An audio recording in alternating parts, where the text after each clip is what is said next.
and we can record the chair. Sorry. Sorry. All right. Okay, so a little bit about me. So this is like my two moms, my mom on the top and my mother-in-law at the bottom. And I think some of the sustainability lessons that I have gotten from them is beyond, you can, like those are the lived experiences growing with them and living with my mother-in-law, looking at how they make sure there's nothing is getting wasted. And that philosophy comes to that mind, like, whether it's a food, clothing, or anything in the household, that nothing is getting wasted. So they have shown me that, and that's how I grew up. And also growing up as a middle class individual in India. And that's another, that philosophy comes from there too, also not wasting anything and only using what you need. Those are my two daughters, my younger one and my older one. So they are obviously my muse. They always encourage me what I do and they support me. And the gifts they give me now, they are all sustainable gifts most of the times. So, especially my older one makes sure that. And then in the next picture is my husband and my son-in-law. My older one is married and my younger one is engaged now. So both the boys there, and obviously my grandson. He makes everyone happy, Apollo. He's a golden retriever, so he brings a lot of joy to us. And then some of my colleagues who have been part of my journey. So, I don't know, couple of you might recognize Trudy Landgren there. She was a faculty, and then the others are also, Carol is still a faculty, and the other two have left St. Kitts. So one for family reasons, one's just moved on. So those are the individuals who had me, helped me continue with my journey, my passion. They supported me and we thought alike, and that's what we could do at St. Kitts was because of them, because they were with me in that journey. So I'm going to let this play on just to give you a little more background here. Okay, so I started in India with my undergrad in home science. It was not called home ec there, it's called home science. So home science, and then my master's in textiles and clothing is from India, long time ago, as you can see, and then I taught in India as well. And then I did my master's in education and my PhD from Iowa State University. So those are from here. And I had moved from assistant to associate in India. And then I moved in 2001 to US. And then a lot of my research, including my dissertation, some of the coursework was all on sustainability in clothing and fashion. So that was part of my PhD research and everything. Then I also, so at St. Kitts, I joined in 2005. So this is my 21st year at St. Kitts. So I've been, the mission and the vision was that made me feel like connected to the place. And I have not felt any different, although with all the transitions, there is a change, but at the same time, that mission is what keeps it so distinct and so unique and so connected to who I am as an individual. So that's really worked well. And then I've also served as the executive director of Educators for Socially Responsible Apparel Practices. So that is my professional service organization, which is again based on the volunteer work. So I served on that from 2015 to 2023, so about 8 years, that I served as the executive director of that. And then we used to meet with faculty from all across the country to do, to promote education here in sustainable fashion. Served as a department chair of the fashion design and merchandising from 2012 to until 2023. Then when I stepped into the dean role. So that's where, so all my work in the fashion has been as a faculty and then as a chair. And as a chair, I had that privilege, I was at the place of privilege to make the changes. I would want to make changes in that space. Any questions here? What's your, excuse me, I didn't hear your first name, Doctor. Anupama, but you can call me Anu. I didn't even say it, so maybe that's why I never heard it. Okay. I didn't even say it. That's it. It's already. Yeah. See, but everyone calls me Anu, Dr. Anu. Thanks for asking. So the lens we use the triple, it's called triple bottom line, but I call it triple top line lens that we have used as my framework, but also as the departmental, the fashion programs here, the clothing, and we call it fashion and apparel. So that's the lens we use. So again, taking care of planet, taking care of people, still having a profit, because without that, everyone needs to earn bread and butter. So that's really important, but not at the cost of other things, right? And then how these things intersect is again making sure there's an equity, there's a viability, it's like bearable together. So like what we are creating, we are looking at from these multiple lenses.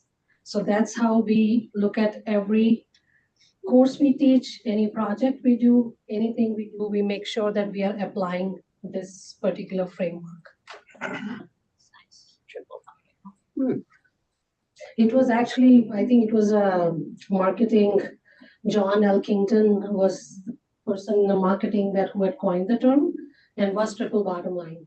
But it's nice. So then the other thing, I also use sustainable development goals because it hits into many of the important pieces of looking at gender equality, looking at poverty, looking at water quality, looking at resources, education. So there's 17 goals here, UN Sustainable Development Goals. But in addition to that, I feel we follow the goals, we talk about them a lot, but at the same time, the progress that should have happened hasn't happened.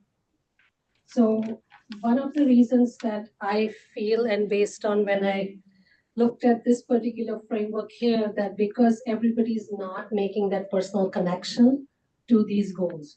So how do we have inner goals, our own goals, and then look at them, like then connect them, right? So that's really important. So I thought like how relationship to yourself, thinking about it and then relating it, so making those connections. And I think that's part of also interconnectedness that we talk about in the ecofeminism also, right? So those are the things, and then how you collaborate with others, and then how you take action. So there's like this particular resource in our development goals, and again, there are multiple, like 5, so there are 23 or more than that skill sets that get into all of those places. So again, the big thing is that how I personally connect to each of these, or whichever goals I want to pick, but that personal connection is so important. Otherwise, they are the goals somewhere there and you have no connection, and that becomes hard. So I think I really like this particular framework for thinking about your own self. Any questions here? Okay, am I going at the okay speed? Yes. Okay, so kind of, whatever is my sphere of influence here, it's limited to, as I said, Zen-Kids, and then wherever I present, or my executive director role, or I also serve on the board of the Textile Center. So wherever I've had the opportunity to have my influence, so how I've scaled it, as I mentioned about my PhD dissertation was exploring the meaning of sustainability in textile and apparel discipline. So, looking from industry, looking from students' perspective, looking from academic professor's perspective. So looking at all the 3 perspectives that were important, and then figuring out what does it mean to be sustainable. And it's still like a lot of different companies, people, everyone has still many varied meanings of it. Like there's no very clear path. Like everyone interprets in their own way and then takes action in their own way. Then we also changed the entire curriculum of the fashion education. So this particular poster kind of, obviously it's small, so you cannot read. But looking at the 3 gears here, like, how we intentional readings, intentional project work, like plan it in a way that every touch point of a garment is addressed, its sustainability addressed in one or the other course. So through when the student completes 4 years at St. Kate's in the fashion program, they know every aspect of sustainability that can be, whether it's environment, whether it's people, social, all of it in different courses. So depending on the content, the appropriate readings and chapters of a book and everything is done intentionally. So all the design work that's done, it's also looking at all those right materials, which are more they cannot be like no impact. Every material has an impact on the environment, but which have less impact. So looking at less harmful materials, less harmful ways of making, reducing waste, cutting any waste in the lab doesn't go into the waste bin. We try to recycle, repurpose everything. So putting all those practices in place.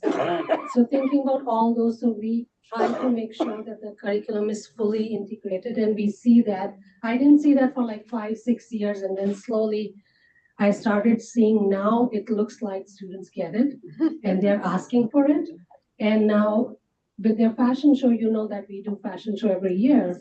So initially it was like, we had like this small collection of few students showcasing, and now our sustainability section has expanded because students are learning and they want to do it. It's coming from them. And some of the students, their own collection is also very focused on finding the ways to be sustainable. So it has, now I see the full impact of which I started in 2008. And by 2011, we had completed all the coursework. We started one course at a time, slowly moved on. And then now I see the full impact of it. Then we also, in 2021, we established the Sustainability Studies minor. So it was a group of courses between fashion and some other coursework from other departments. So it was very interdisciplinary and it was open to all students. It's still open to all students. So we launched that. So that has been again, and this year we also launched the major. So I did not launch it, but the sciences, they launched it's called Environment and Sustainability Studies major under School of Humanities, Arts and Sciences. But then they do have courses from some of our, the sustainability courses that we offer in fashion department as well. Then all my work I've done, what's a lot of opportunity you get at St. Kate's that you can do projects. So whether it's mentorship projects, collaborative research, any studies, any kind of, so publications, public speakers, all my work is focused on sustainability. So that has been, even a few years ago, I did a research on 3D printing. I don't know how many of you have enjoyed learning about 3D printing, but then I again took the sustainability lens to it, like how 3D printing by way of as a manufacturing method is sustainable in a way because you're only printing what you need. But at the same time, the way it was printed, there was still so much waste being created because any object you want to print needed supporters, needed platform, and things like that. So me and a student, we designed things so that you don't need any of that stuff. So it was limiting the design. So within that limitation, we created, items. She did jewelry and I did buttons to create that so that they are, flat and they did not require any of, so we didn't waste anything in that. And then we published a paper based on that. The student obviously graduated, so I continued with, those peer-reviewed publications, and then it's been very well received. That paper has been cited multiple times and has been very well received, so I'm proud of that. Any questions? How did you learn it? How did I learn it? By doing. So I think we went to a school district. I was just curious, how does it work, right? Like you can see the video, but until you see it, you don't know what it is, right? So went and visited a school which had a 3D printer. Then there's a 3D printer in the art department here. So then we used and we've learned. And my student taught me more because how younger kids, they can quickly learn the software. So anything I wouldn't be able to do, like, because there was like learning the software. So she really helped me. So whenever I would get stuck, so she would help me. So that's how I learned. Yeah. So it was fun, but it felt very glamorous when we started. Oh, wow. It's great. But when we actually, by the end, like I thought, I don't know if I would continue doing this more, because of the choice of materials. And it has, I think since then it has evolved a lot because I think the research was done in 2015, 16, published in 2018, and now it's another 7 years. So I think things have changed. And I just saw a video of how one of the companies is printing Walmart's distribution centers walls using 3D printing method. And so it's actually happening in Walmart has, so that's another way to think about, and they are printing concrete, right? So it's a different material altogether. So, but again, they're building that material right there, and then it's just the outside wall. And then the sustainability committee at St. Kitts, that's another one. So we follow the DRTC, framework, and that's what we are trying to see how there are 7 areas, right? 7 core areas where you can, and so we are trying to see what activities at St. Kitts align to those, principles. So I don't know, Jennifer, do you want to add anything here so that I'm not the one talking? Well, If,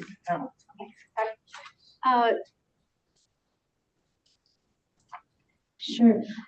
Just that this piece has been a partnership between St. Gates and CSJs, and the congregation, the Sisters of St. Joseph, signed on to the Laudato Si action plan several years, 8 years ago now. And the work that we did, we were able to share with St. Kate's as they were thinking about developing a Laudato Si action plan. So Patty Johnson came in from the congregation, and we were able to meet together and say, here's the sisters template.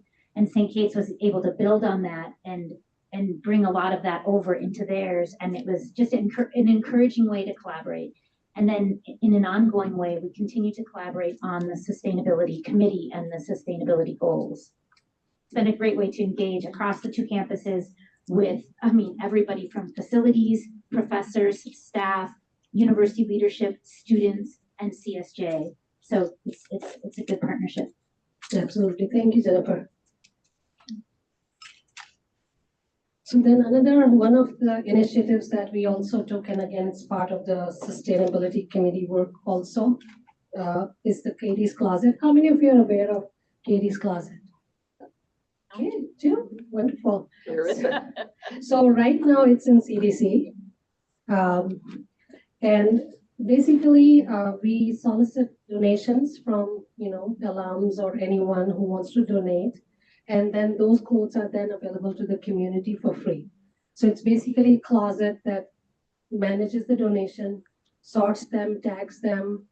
And we now hire 2 interns who every semester, not in summer, so fall and winter, usually that's when it runs. So those 2 interns, we have 1 fashion intern and 1 business intern. So it's run like an entrepreneurial store. So they have to do inventory, they have to do all of those things and see what do they need, what are they missing, what sizes they are missing.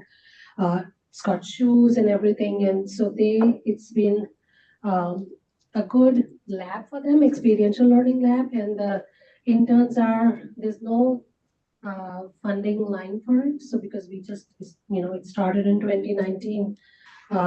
So right now the interns are funded by Katie Leadership Impact, because Katie Leadership Impact is an initiative which we have internships, coursework, a lot of speaker series. So those internships wherever students are not getting paid, so certain nonprofits, small businesses, or Katie Leadership Impact. So the Katie Leadership Impact pays those students to be the intern. And it's, so fashion students can also give styling advice. A lot of students go there. I'm wearing this white blouse is from Katie's Closet. My jacket is from many years from a garage sale that, I love this jacket forever. I think it's been with me for 15 years now. So, but so I usually go at the end of the semester and see the clothes that haven't moved at all. And then I pick. So because I always want to give students a choice to be there. But a lot of times we get donations that not suitable to the style or body type for our younger. So then, it's easy for us to pick, right? And same thing, I encourage staff and faculty, anybody who wants to go in and, get some clothes, because the idea is not just financial, economic sustainability, but also about directing the waste, which could become waste or go to Goodwill, which Goodwill, like what happens at Goodwill. So being used in a way that it's more like trying to divert that waste and trying to make sure that we are more steward of the resources. You have a question? Where is Katie's closet? So it's in, I think, CDC 355, I think, yes. And then in the new CDC is the Cody Catherine, that's where we have the information desk, the ballroom. So it's on that same level. It does have, if you want, I can check with the students what are the each semester they have their own hours. It's because we want both the interns to work together for 5 hours. It's a very structured opportunity. So they identify the hours and usually Instagram, and you can email them this Katie Closet dot, you know. So so it has worked very well so far. And in fact, this semester, since they opened, I think it's been 2 weeks now, 2 or 3 weeks, and they already had 140 items go out of the gate. So that was good.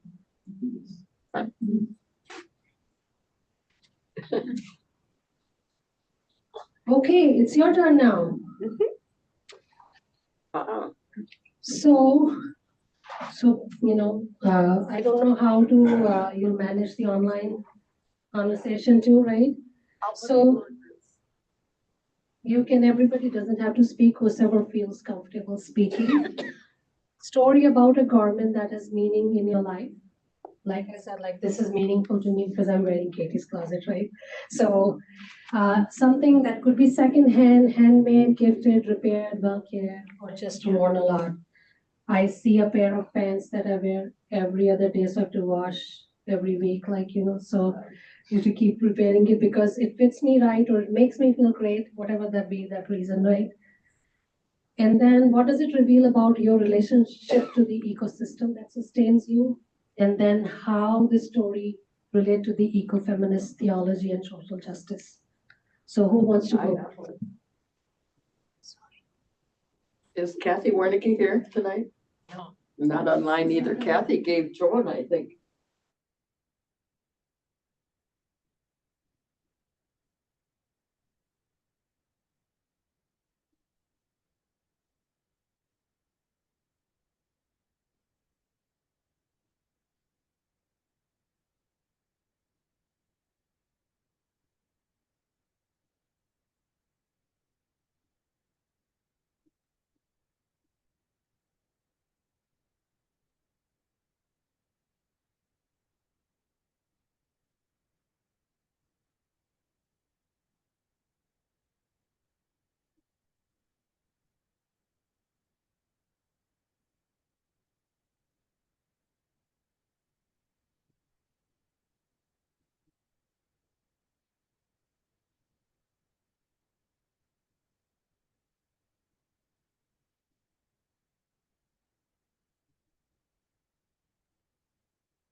Does anyone online want to share while we wait for the feed to unfreeze? It's a good idea, man. Go ahead, Barbara. I can, or Barbara, go ahead. Oh, go ahead, Annie. Or Ann. Well, I have my exhibit A. Here is my this is a jacket I bought in Ecuador at a market in Otavalo, Ecuador in 2007. And I have been lovingly repairing it and keeping it alive since 2007. And this nice red zipper that is in it, Mary O'Brien put this in for me and Sister Mary O'Brien. And then last year I found some leather elbow patches and I patched it.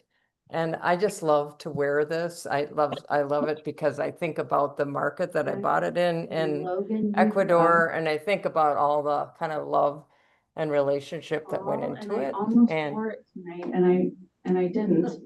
But it was reasonably priced. It was silk, which I don't have very much of that. But I discovered about 5 years ago that the elbows were just shredded, like shredded, and on both sides. And I still hung it back up in the closet. And I thought, what am I going to do with the shredded elbows? And then a friend of mine introduced me to someone she knows as a seamstress. And I showed it to her and she said, who put patches. And it looks so good. And now I'm wearing that to death again. So I'm a little bit afraid to look at it too closely for fear of what might happen next. Does anybody else? Well, I'm not advocating this, but for 30 years I was a Poor Clare nun, and we wore habits which were indestructible. They were made out of wool, undyed wool, and they would stand up, and when you took them off, they would stand up by themselves. And we never washed them. We beat them once a year on the line, and there was absolutely no need for any repair. At night, we wore friars' habits, which were destructible. We could, you know, they did succumb to our whatever movements, but, and then our tunics were, like you said, Christine, I'm Judith. And by the way, I forgot to mention that, but our tunics, we took pride, the more patches there were on those tunics, the more, you know, I don't know, status we had or something. Yep. So there is something about those old traditions. And I remember our clothing bill for the year for 36 sisters was $137. I remember that number because it just, you know, struck me. Every year they'd have a chapter and they'd read off the expenses. And for 36 nuns to have, you know, but we never wore anything else, and we never wore underwear either. That was a detail we didn't want. No, I don't. And we went barefoot, so we didn't have shoes, but. And you lived in Minnesota. Yeah, it was sustainable in the material textile aspect. Not so sure how it worked with individual, you know, spiritual. I mean, there were some struggles there. It was kind of a weird place, but it was meant to You be. gotta have ascetical. the mic so people can hear. Well, I'm sorry, I just added a little more. What did you miss? Oh, okay. Kind of a weird place. We were barefoot, and it was a weird place in many respects. I mean, emotionally and psychologically and socially, but it was supposed to be a hot house for spirituality. Not sure. But Angie, did you get a done? Jackie had her hand up. I'm Kathy, and I hadn't thought about this, but we were talking about the community stuff.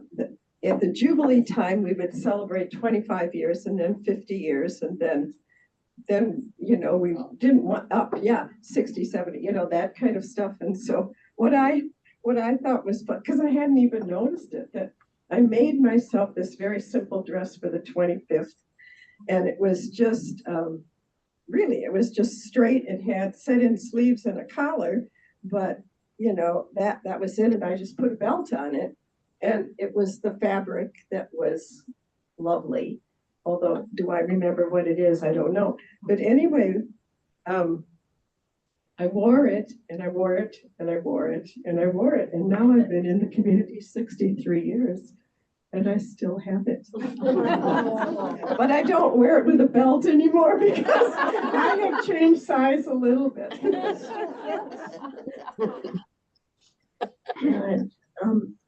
One summer I went to a summer school in Winona, and there were Franciscan sisters there.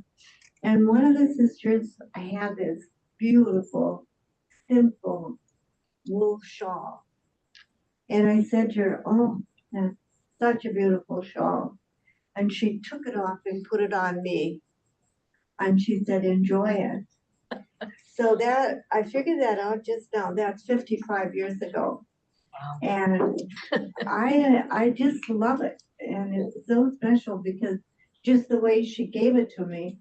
And it's too bad it never really inspired me to be so generous, but I enjoy it and I wear it a lot. And when I gave retreats and public speaking, I would use it as an altar cloth or on a podium. I used it all kinds of ways, and I still wear it and I love it more than ever.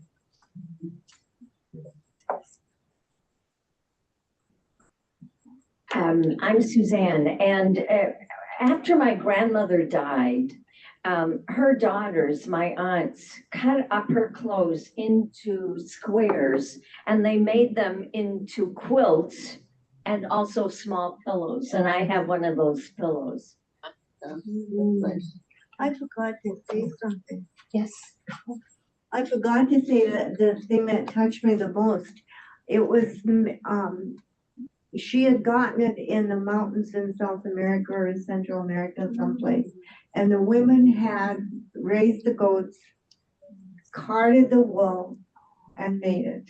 And every tribe in that mountain area had a symbol.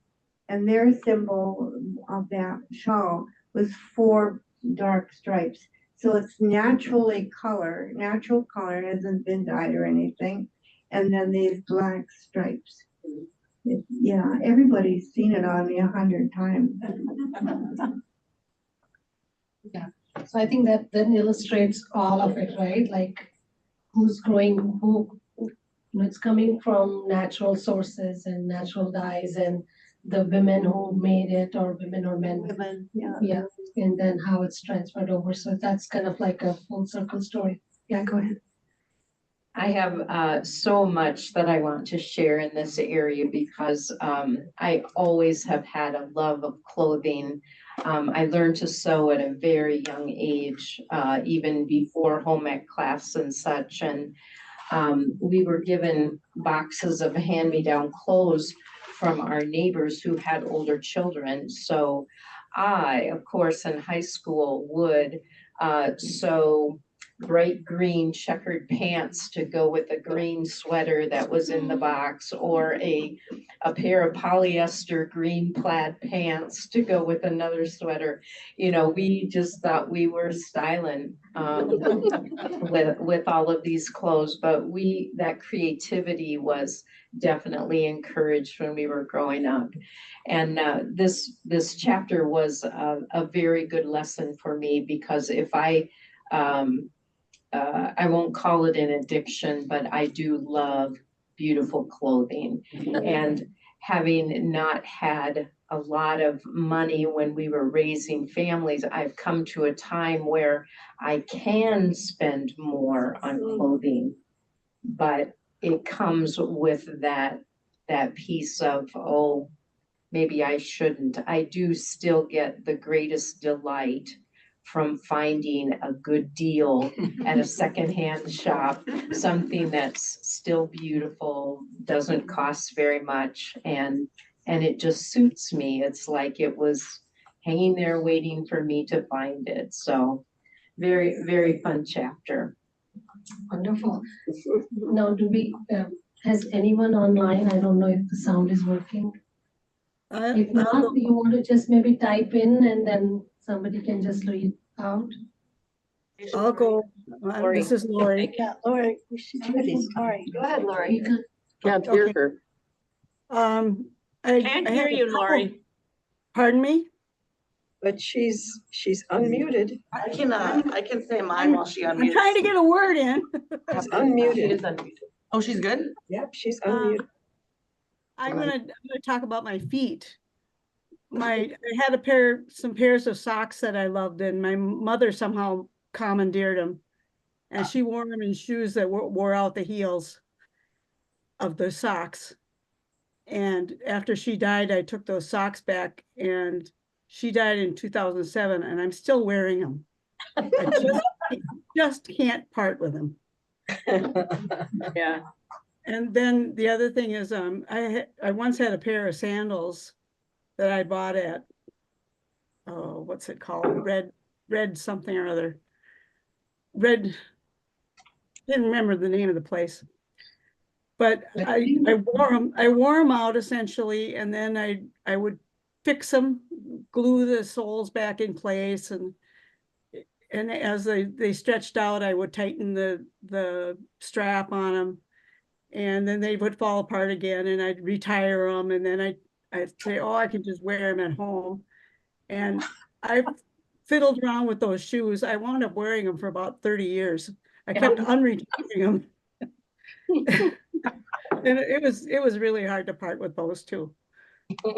They finally just completely fell apart. Wonderful. Anyone else online or someone else want? Yeah, go ahead. I have a sweater that, for want of a better word, I call my dead person sweater because I inherited it when one of our sisters who knew the woman who had died had volunteered to take care of her clothing after she had died. And so one day Bernadette said to me, Susan, why don't you come up and look at the things that belong to this person? Because it seems like you're kind of the same size. So I did that, and there were a couple wonderful sweaters that I liked. And so I took those two, and one is very bright colors. And every time I wear it, somebody comments on that sweater and tells me how much they like it. So I guess I should start thinking of it as my complimentary sweater rather than as my dead person sweater.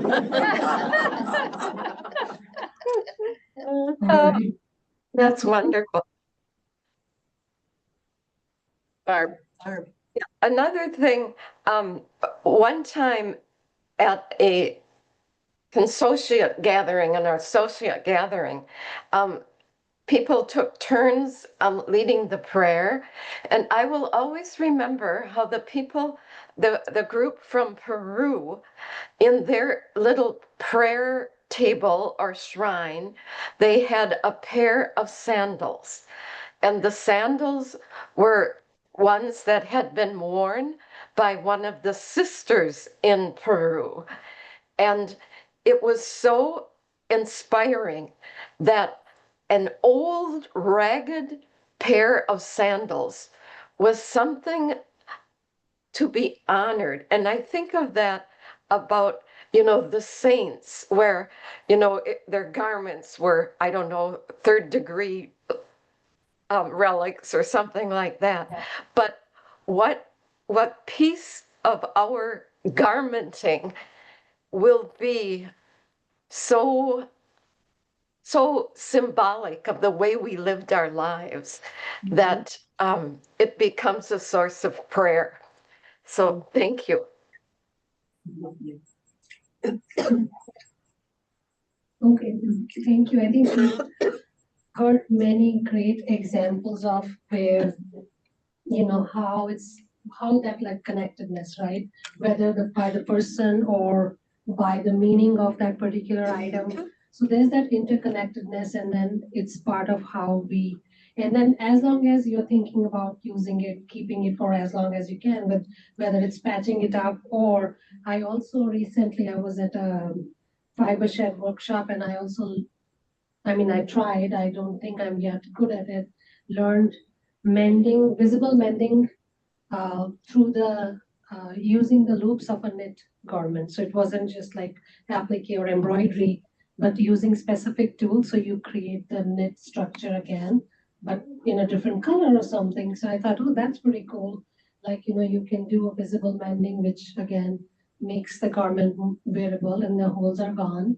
And again, we know that on the elbow, garments go the fast, or I see on the sweaters, like on the shoulder, you start seeing the holes because they're not reinforced properly because of poor quality, right? Which will never happen to the habits because they were made so strong and sturdy, right? So when we think about that quality, or we think about, so again, thinking about, so now I heard like maybe a couple examples of where we talked about the ecofeminism and social justice here, but anyone wants to highlight maybe a minute we can spend on what you read in the chapter, if you had the opportunity to read it, and if you can make any more connections or tell me more about it, which we haven't talked about, because as I said, I think you bring much more wisdom in this conversation on that aspect. So anyone wants to add to that as more here?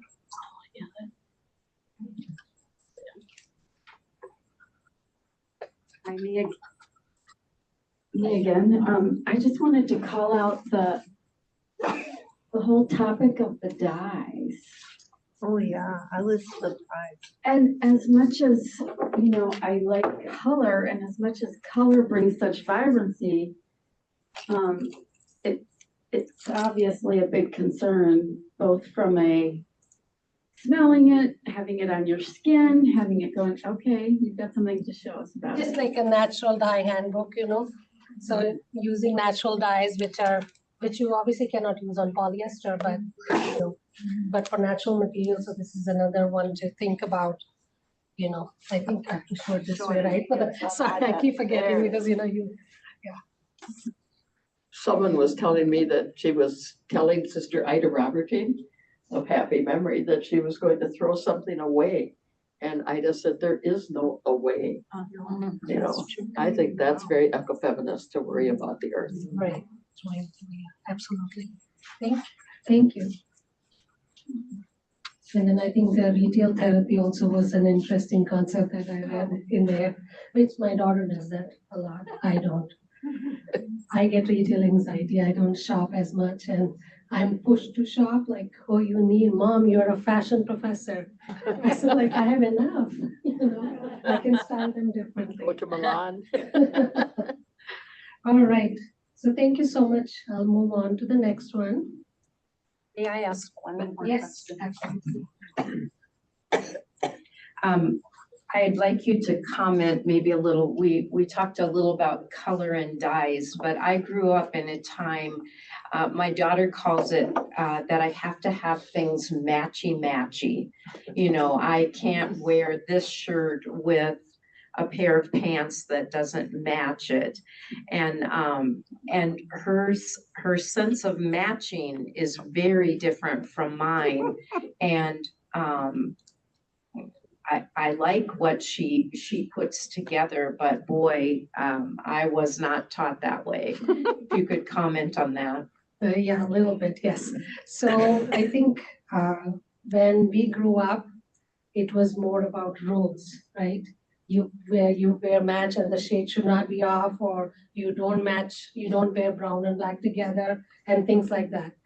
But since that, rules was modernist, then we got to postmodernism. So now it's like there are no rules. So when there are no rules, there are two things: either because they're complementing in some way, supplementing or complementing, those colors look good together, or you're bold enough to carry them out. So you can walk with, which you will find a disaster. But then that person, the way they're carrying with confidence, it just makes sense. So, so what I've seen is like, you would not think of this color goes with this, even if they're, but then when somebody wears it and then styles it with the right accessory, it just suddenly pops out. And because everyone's doing that, because we are gone away from any rules. There are no rules in the society about aesthetics, right? So aesthetic is what you create. But I do see a lot of monochromatic coming back at this moment. Like when you see things, you will see people are wearing those matchy, same color, top and bottom athletic wear and same color, so things do cycle through. But at the same time, there are no rules. Those would be like more, this is what's trending, right? And those trends will stay for some time, but then again, next cycle, next year, there might be something new, different there, right? So that's it. I hope that answers your question. Thank you.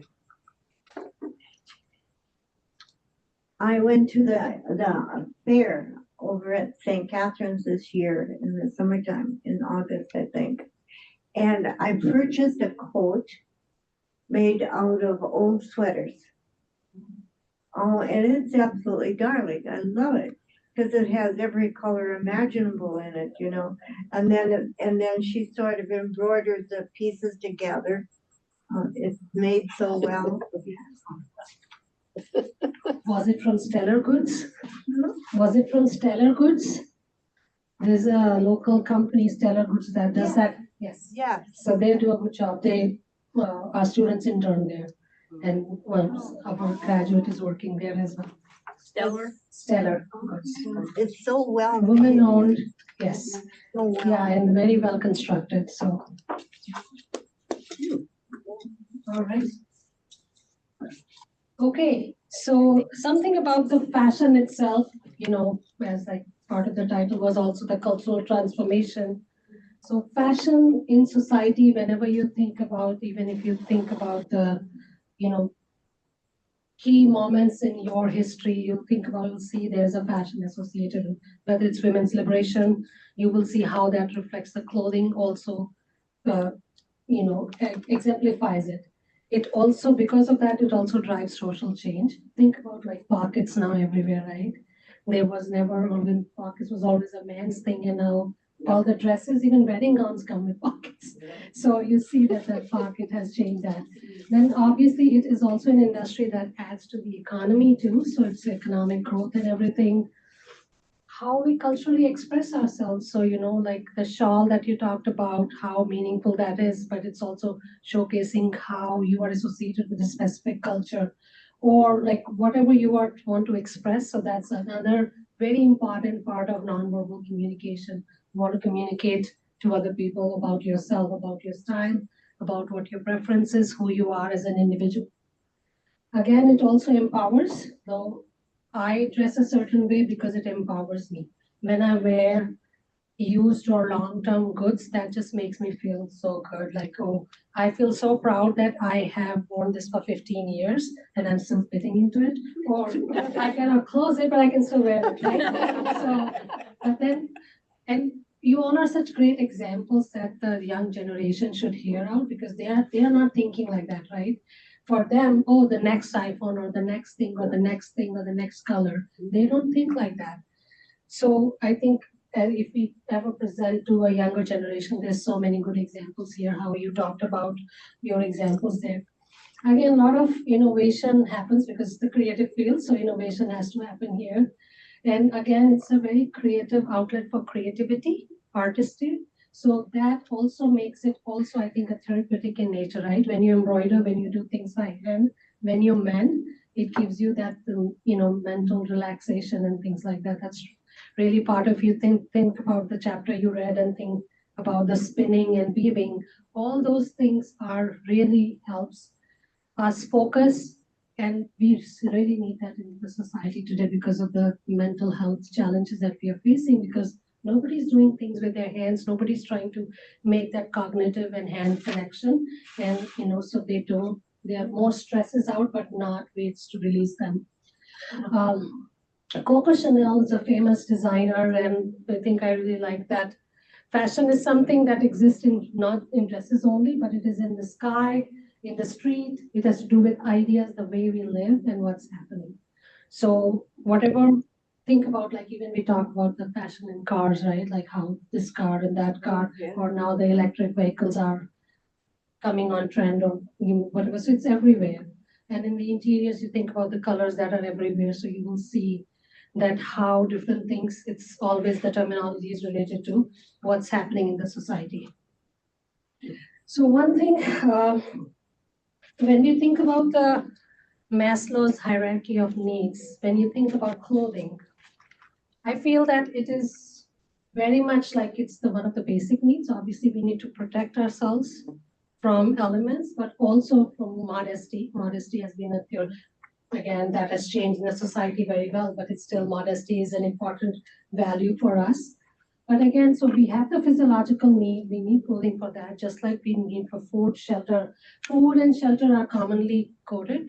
Clothing is not cited as much for the physiological need, but it is a need, right? You cannot go without clothes, you need clothes.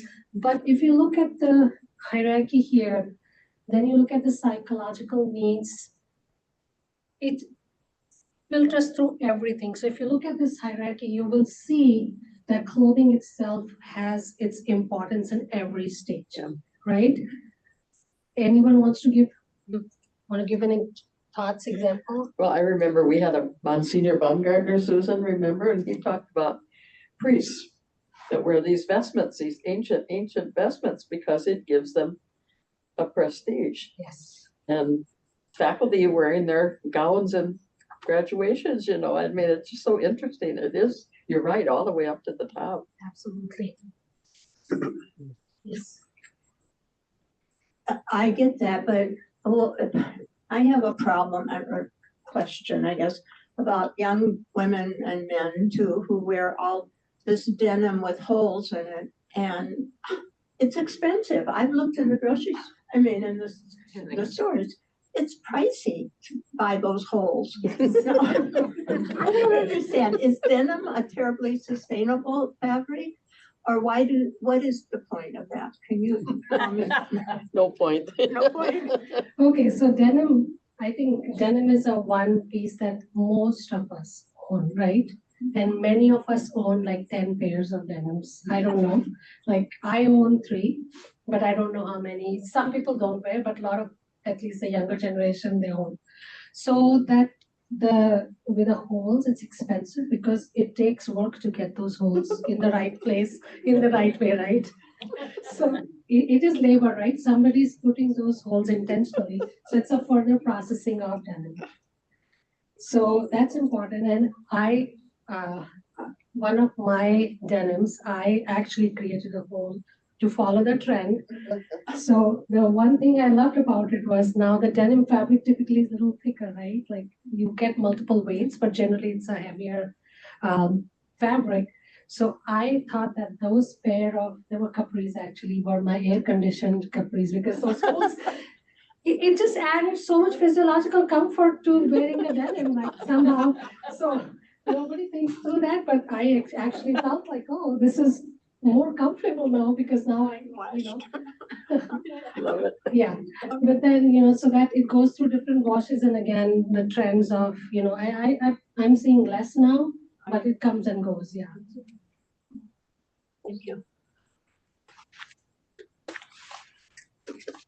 What I often think of in terms of the psychology of clothing is, I went to Catholic school for 16 years, so for 12 of them I wore uniforms. Yeah. And it was good to wear uniforms because you didn't have to think about what you wore and all of that. But still, now I know I'm insecure sometimes when people seem to know how to dress, and I'm sort of like, it's just sort of like what you're talking, but just even, because I never learned it during those teenage years where you're supposed to learn. I never learned how to put on makeup either, so I'm very aware of that. Not constantly, but every once in a while it comes to me like, forget it, nobody is looking at what you're wearing. But you are dressed very nice today, right? So, and I actually love uniforms because then that puts everyone on the same platform, right? Like that equity that happens through dress when you have uniforms. And even like these days when I have to dress every day to come and be at the dean, right?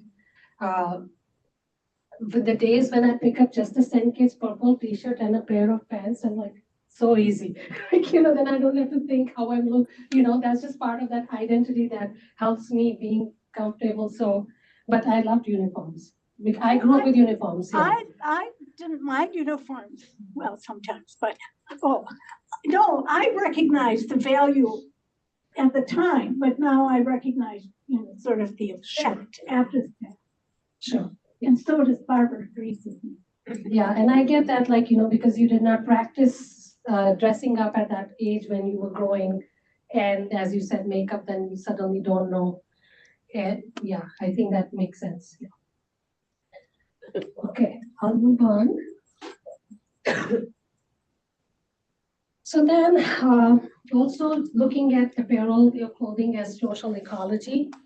Again, connecting, we I think covered a lot, so I'll try to jump through this, like bodies and labor and like who's making your clothes, and like when you think about where it has come from. So we'll talk about that in the next few slides. And again, the who's made it. So if somebody made it for you, so you just like value it so much suddenly, like it's because it's handmade. Or who is wearing, who wore it, or you are wearing it, or what does that mean? And under what conditions? So again, repair that like gives pride to some people embarrassed, like, oh, it's got holes, or it's got like patchwork or whatever, but a lot of people feel pride in that. And then again, we talked about, I think somebody mentioned about dyes right earlier. So the fibers, dyes, and the waste that we create again links to the soil, water, and air health. So whatever dyes we talk about, it's like, I have a video in the resources link, if you get an opportunity to see that, like how the rivers are polluted or how the soil is getting polluted because of the things we put in there. So that's really important to think about, like how it's impacting the ecology. We also talked about the expression of resistance, belonging, and again, we have to just from ethically, we have to think about as how we can use clothing as a care for people as well as planet. So that becomes with the conscious choices that we are trying to talk about today, right? So okay, so here is how many of you talk about fast fashion?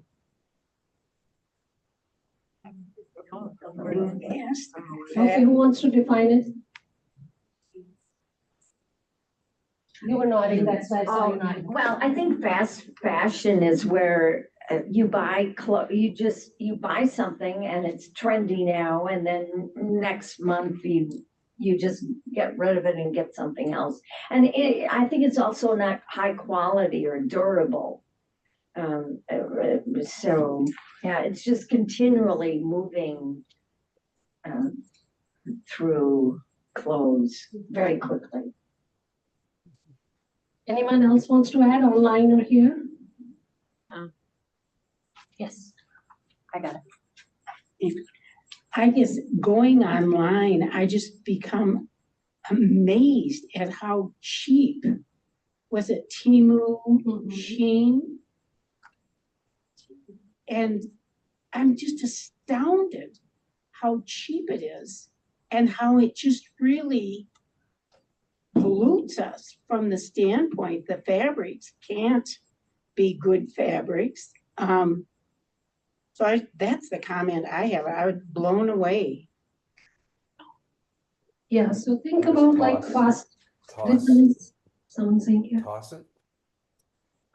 Can I toss it? Talking to herself. Okay. What are you making? So think about fast fashion as like fast food, right? It looks good when you first see it, but at the end of the day, it's not good for your body or anything like that because it doesn't have the freshness, the quality, or the poor fabrics, poor way of stitching them together, a lot of different things that you cannot. But if you look at the market, you can see how it's growing up, right?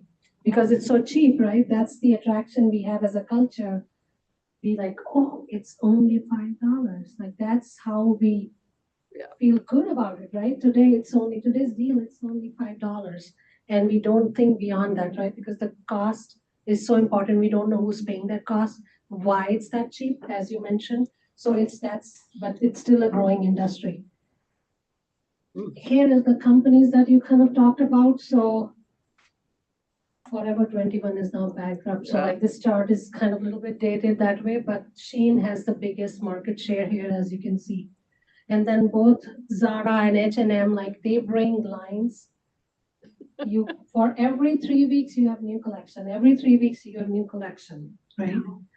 The quality of those is not super bad, but at the same time, it's bad enough because they are meant to be last as long, for certain time.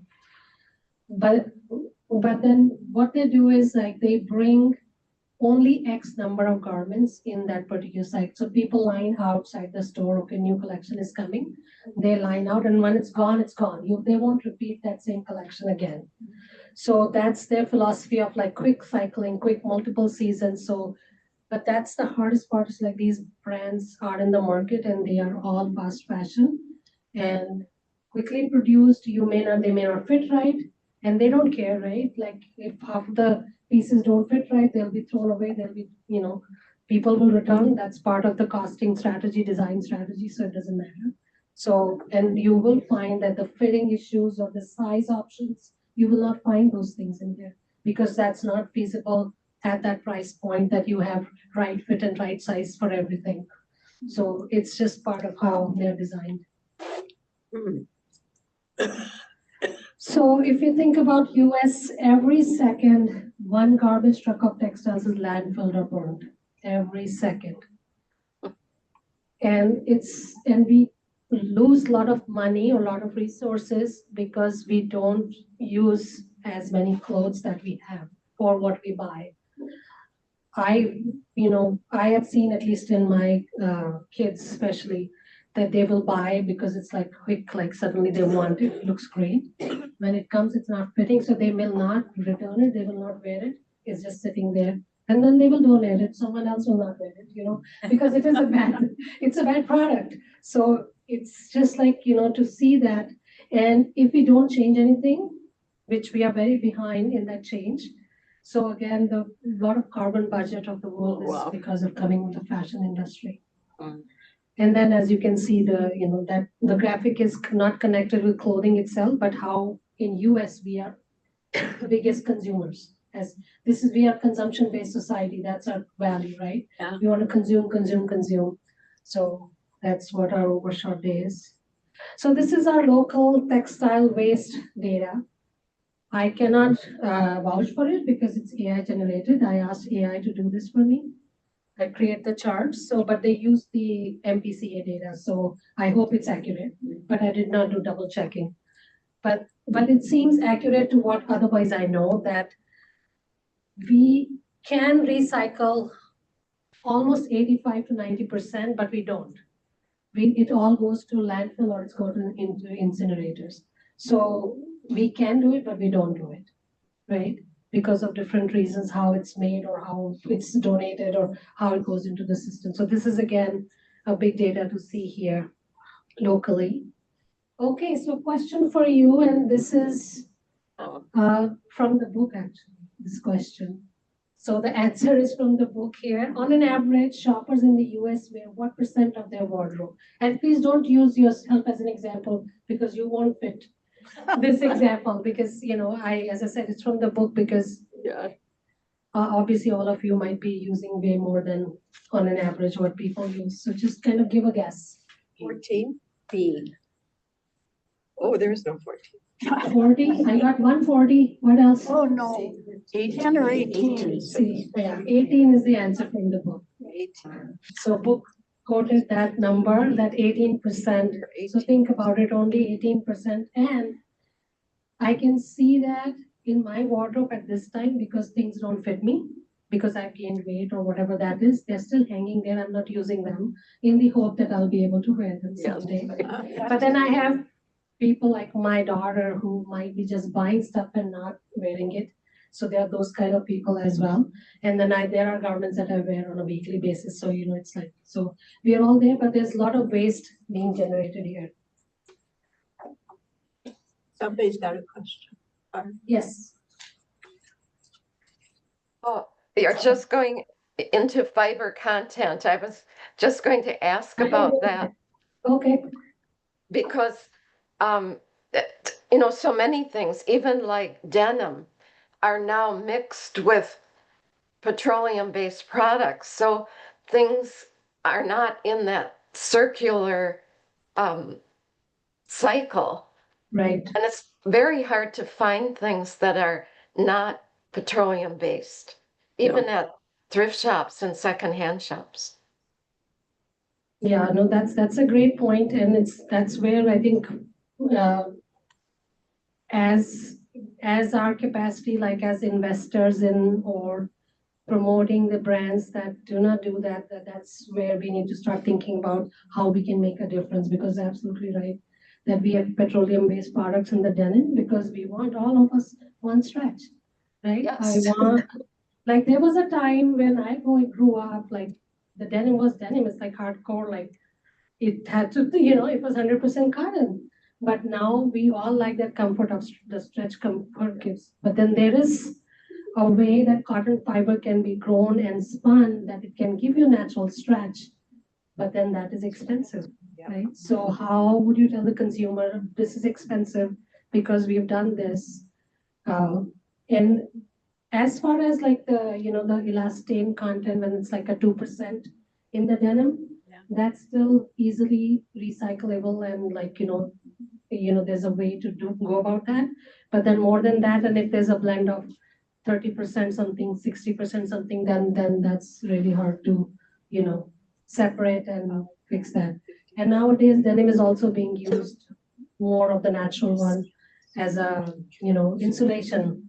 So in the walls and all, the denim is being recycled for insulation materials. I know I don't have the best answer for you, but Could you speak to what fibers are petroleum based? Because I don't know that I know that. sure, sure. So I think I'll jump here. So if you think about anything that's not natural materials, so which are called synthetics, so the polyester, nylon, acrylic, all those are some form of petroleum-based products, right? And the stretch materials that for athletic wear, elastin, those are all polyester, those are all petroleum-based materials. So, and the natural materials like cotton, wool, linen, silk, rayon, if it's made in a way that it's naturally processed and it's not using a lot of chemicals, that's when the rayon is good, but otherwise rayon is horrible. The chemicals that are used to create the soft fabric that rayon is, like a flowy, that's not good because of the chemicals that are used in the processing. So, so does it answer your question? Yes. So that's why I put this here, so the elastane and polyester in this particular label is all petroleum based. And they are not even, they are bad for the environment, they are bad for human body, but we also wear it. This says polyester, the pants says polyester, my jacket is the only one that is linen based. And I think the lining might be acetate, which is a form of processed natural fiber. But again, how it's processed. So it's just so hard to stay away from them. And the kind of aesthetic that comes with natural fibers, that also is, you have to learn to appreciate it. Like, if you're wearing a linen, so it's called luxury wrinkles. Yeah, that's what they're called, right? So, but again, it also means then you're washing and maintaining them in a way that you need to iron them. Who irons clothes these days? Nobody, right? Like, so because of maybe the values we have created for the convenience, the value of convenience, that has become our washing machines. Like, you want to, unless you pull them out right away or hang them, you need to iron them or they'll be all crushed. So how do we change that mentality? And then how do we encourage innovation so that the natural materials can behave in the way that synthetics are doing for us? And there are ways. But again, it's cost, innovation, research, and everything. Okay. So the denim was a popular one here. So let's think about, on average, what % of climate impact from a pair of jeans come from how consumers wear and wash them? Percent of the climate impact. I don't know. Guesses? C. I guess C. Yeah, C is the right one. So about 50% of the impact is coming. 50% came from its manufacturing, production, and all that, and it used gallons, multiple hundreds of gallons of water to produce it. But rest of the 50% is coming on when the way we wash them, wash and dry them, basically. Yes. I've heard that you're talking about microplastics, and that's exactly what I was going to ask about, laundering. Yeah. So let's see, I don't know if this video should play.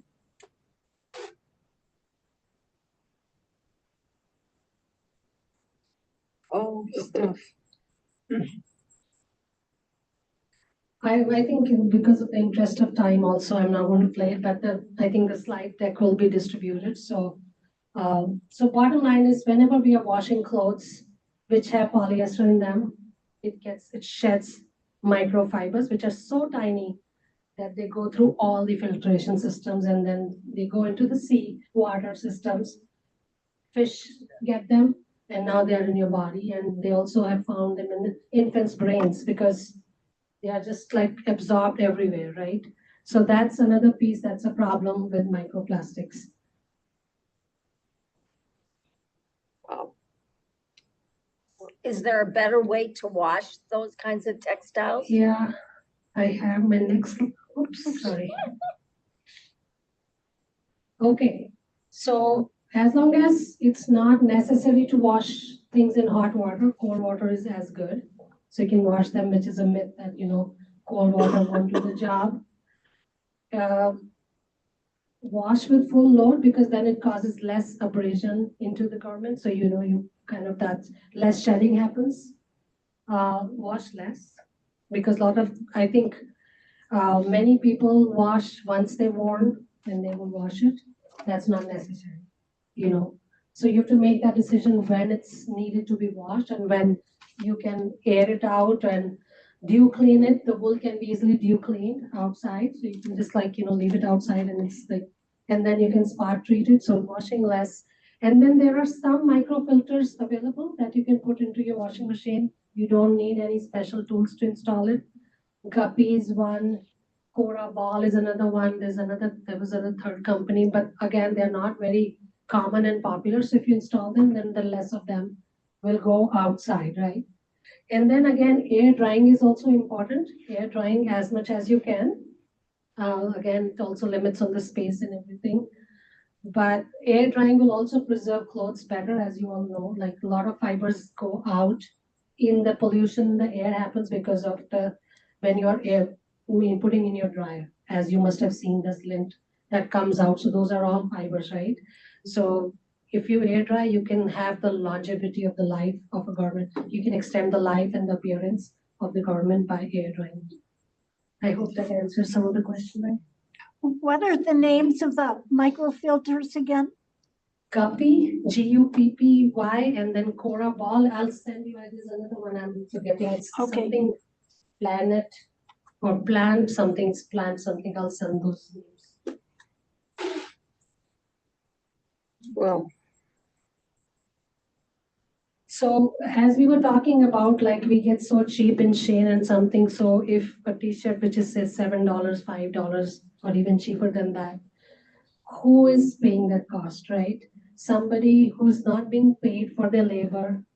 A lot of pollutants that are going into that, nobody's treating them because the companies that are doing sustainable apparel, they're making sure that they take care of all those things, but then they cost all that. If you need to put recycling in your program or putting any of those circularity in your systems, then there's a cost to it, right? Because then there are more people, more processes that has to be done. So if you are willing to pay that cost, there are options available. And why companies don't do it? Because we all want it cheaper. So, who doesn't like cheap goods, right? Like you have a same t-shirt for $7, another one for $10. Why will you pay $10 if everything is looking same, right? Because you don't know at the back end whether the labor force was not getting the money, they were not being paid a livable wage in the country they were producing it, where it's coming from. And now things will change with the new policies and tariffs. I don't know what will happen to that. So I think you had mentioned about, right? When we throw something away, where is away, right? Yeah. For us, it's somewhere. But if you really think about it, it's somewhere in the world that someone else is dealing with that waste, those piles and everything. And at the end of the day, like it's all connected. So somewhere you were getting impacted. Why the climate change, why things are happening, why you saw that like those airlines getting the turbulence and they had, passengers got injuries, right? So that's turbulence is happening because of climate change. And why climate change is happening? Because we are doing all these things. Then when we export away, so a lot of trash, like, you donate to Goodwill, only very small percentage of like 30% of it is actually sold, and then the rest is all baled and sent away to countries, So then that's where they're sorting and cleaning out. So you are giving clothing that's not culturally appropriate or the sizing is not appropriate for them, but they are picking out of it and they're, so you're just sending your problem away, right? So, okay, this is something related to, sustainable apparel quiz here. So everyone knows Triangle Shirtface Factory in New York, the fire, what happened in 1911? So what was the reason for that? Number three. Well, yes, dangers of poorly regulated garment factories. Okay, 2013 we had in Bangladesh Rana Plaza collapse. What was the reason for that? Yes, so imagine, so like in US, we put those regulations much in a, at that time. And globally, there are still factories that do not have regulations. And that's where a lot of these companies that we might wear clothes from, whether it's Nike or whatever, they are being produced in these factories. So it's just like the reality of, you know, okay, I know we have like 5 minutes, 6 minutes left. So on the circularity and zero waste, so just kind of, this is a simple diagram about, one is linear economy that we have been doing, like, you know, you make, use, and just throw it away. We never thought about like what's happening a lot of times after we threw it away. And then the recycling economy is like you try to recycle as we are trying to give it to someone, someone is repairing it, we give it to Goodwill, someone is kind of trying to buy it. But we know that everything is not get recycled, right? Because either the quality is not there or the style is so dated, whatever be the reason, it's not happening. But the circular economy is that, is my computer there? Plug your laptop in. This is what I get. Battery run off?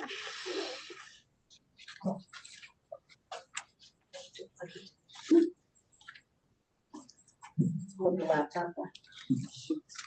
Sorry about that. No worries. It should have lasted longer than that. Worse things have happened. It wasn't clicking. No So anyway, I'll just keep talking while you. These laptops are not fun because now I have to shut it down and then restart it. But anyway, so the circularity is all about right from the design stage, thinking about how those materials can go back and be used again and again and again and again without being throwing away anything. And including the kind of chemicals that are used that are extracted, they are not coming out into the environment. They are closed, they're, you know, those dyes or other harmful chemicals, if there are any, they are being re-put back into use. So they're extracted and it's like remain in the closed system. So then environment, the water or the soil or the air is not getting polluted because of them. But it has to be done right from the design stage, right? It cannot happen just randomly.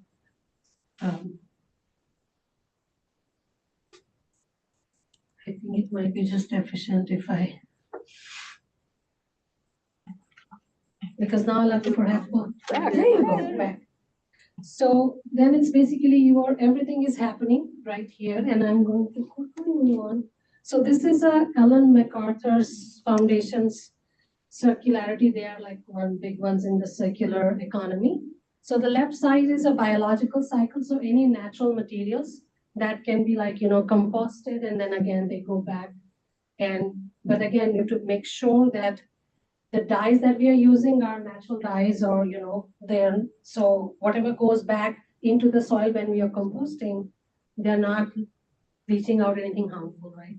So that has to be thought out, but at the same time, biological becomes nutrients for the next and then you get. And in the technical cycle are the technical, the polyester and the things like that. So how we can design them in a way that they can be recouped. So we have to encourage as individuals that the companies should invest in those technologies. And again, there's a fun video here, but I'm not going to play that anyway, because I wasn't even intending to play that. So then if you think about the zero waste, so this is the hierarchy 8.0. It talks about, again, rethinking design at the top, again, reducing the usage, reusing it, recycling, composting as you go down. And then if you're trying to incinerate or waste to energy, then it's like, it's not the best option. So that should be the least way to think about how you are managing that or how you, in your areas, how you're supporting what you're supporting, right? As an investment, as a buyer, or as a user, as an advocate. So basically thinking through, so when I think about call to action here, okay. So again, some of the guiding principles are obviously design and or encourage. So as a designer should design that way. Closed loop systems and circularity. So if that becomes a value, you can do it, right? Like once we think about something as a human, we are so ingenious, we can do it. But we have to think about that as an important value. Then again, designing and encouraging close to the source. So if like local, right? If it's grown here, it's produced here, then it's the minimum transport and that's where it's being used. So close to the source, manufacturing happens. Conserving energy at every stage, it's really important to think about what uses less energy. Now the latest thing is all from fashion, it's going, interest is going towards AI now because AI is using a lot of energy, right? They are telling that to run one AI model, you need like gazillion amount of water to cool the systems, and also that's the interest is going that direction. Again, do no harm, which is really hard. Just by being present as a human being on the earth, we do harm to the earth. So how can we do less harm, right? So thinking about what is our less harm? Again, we talked about not exporting harm, engaging the community. So it's important that, again, making those connections and everyone's talking about things. The hierarchy, what we saw, so keeping things up above in the hierarchy, that would be helpful, right? Keeping them at the design stage, so where we are not trying to burn things, throw away things, so just keeping them up there. Opportunity cost of investment and invest in a high as possible in the hierarchy. So when you get the opportunity to do your investments, look into, is this company, what are they doing? So that investment should be based on how they're using it and not just, again, burning fuels. Support local economies, again, local designers. Thank you for Stellar, who's ever bought Stellar stuff, right? Stellar goods. Then the next, which is very great development for the last couple of years, is the polluter pays. So the manufacturers, so far, like all the responsibility was on the consumer. Oh, you need to do this, you need to do this, and manufacturers would keep doing, retailers would keep doing. So now California has SB 707, which is called Extended Product Responsibility Act, which has been passed. So, but the implementation, by the time, I think a couple more years before it will be fully implemented. So now all the pollution they have to take care of at the manufacturing, whoever is producing and selling there, is their responsibility to take care of the pollution. So now it's on them.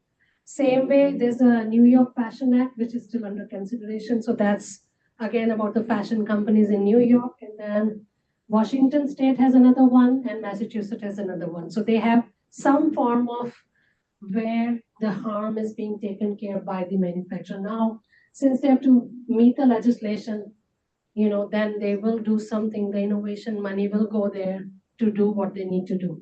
Although it is only because the scale of the impact is with large companies. So I think there's a dollar amount to, like any smaller companies would not need to follow that. Legislation won't apply to them because their impact is not as huge as the big ones. So that's good. And then again, investing into any sustainable systems, right? So these are some of the resources. They are not everything, but a few years ago, I've done a talk with Tangletown. So I created one document for them. It's dated, but it's there. Again, there are fix-it clinics. I'm sure all of you might know about it. Those, every county has through their library and things like that. Those are always good. Some of the other, Buy Nothing project. Is anyone member of Buy Nothing on Facebook? Mm-hmm. So that's another one that you can use. This River Blue will, so this is about the fast fashion dumped in desert. So you will see that how it's being impacting another country.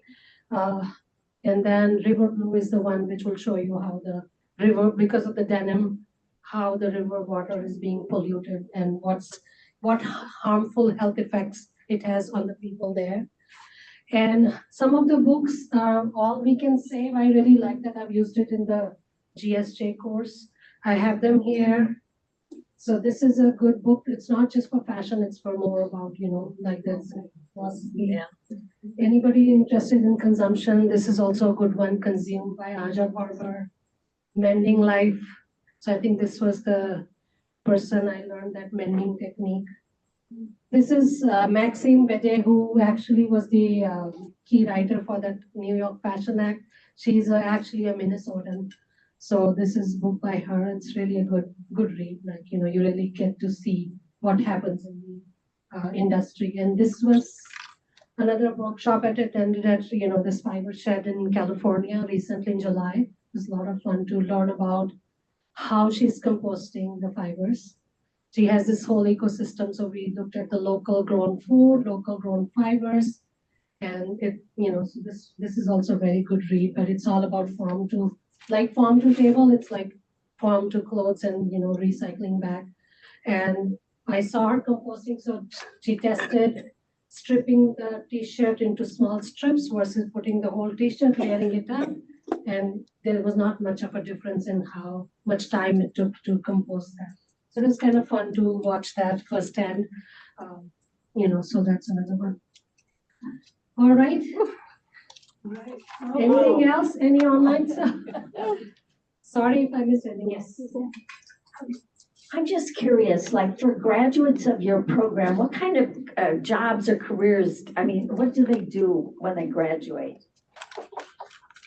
Sure. So the graduate fellow program, they work in all levels of industry. So small like Stellar Goods, but at the same time they work for Target, Evereve, all different kinds. And one thing that my graduates still struggle, but at the same time they do the advocacy. So what they learn for sustainability, that doesn't happen because there's a bottom line in the company there. So they get frustrated, but it has changed in the last 5-7 years because they was like, they are not doing anything sustainably, so, but now they are asking the questions from their vendors.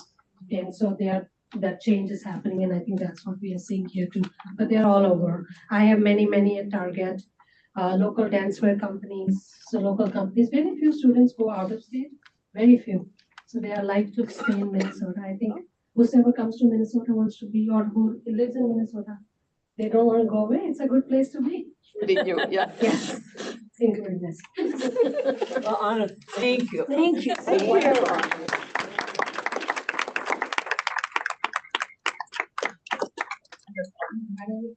Thank the online people. I don't know. I was hopefully able to engage them. It's always hard when it's hybrid, Yeah. So online folks, like, I hope it worked out well for you. So I'm not a big fan of hybrid meetings, but it's what it is, it's about accessibility. It's about inclusion. We keep thinking about like what are the better models where, like, I'm looking here because I want to look at them, but I should be looking here, right? So getting that practice of doing this thing. Yeah. So I appreciate, and for your grace, thank you for your grace to, for whatever did not work out well for my end. And thank you for the opportunity. It's so much fun to be here. Oh,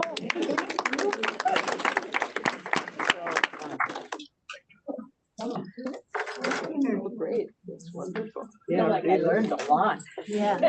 I had a grand question. We have more. Thank you for greeting me so warmly. She's also. COVID was so much faster. No, you need a picture though. Oh, long. I mean, she actually, Thank you for. Oh, yeah. You're welcome. It's all that.